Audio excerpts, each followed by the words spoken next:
Najprej se lotimo priprave testa. Skupaj zmešamo 1 kg moke Manitoba, 20 g morske soli, 8 žlic ekstra deviškega oljčnega olja, 2 žlički suhega kvasa ter 800 ml vode. Sestavine mešamo 2 minuti, da dobimo testo, ki ga nato pokrijemo in pustimo stati pol ure.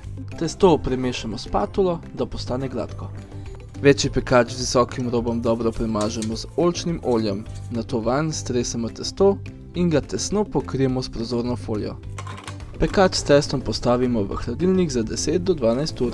Naslednji dan vzamemo testo iz hladilnika in ga pustimo na sobni temperaturi 3 do 4 ure. Testo radodarno pošpricamo z oljčnim oljem in vanj s prsti vtisnemo luknje po celotni površini.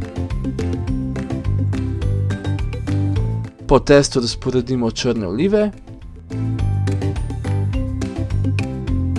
sušene paradižnike, sveži rožmarin in 3 ščepce morske soli. Focaccio pečemo 20 do 25 minut pri 240 stopinj Celzija. Še vročo focaccio s čopičem premažemo z oljčnim oljem.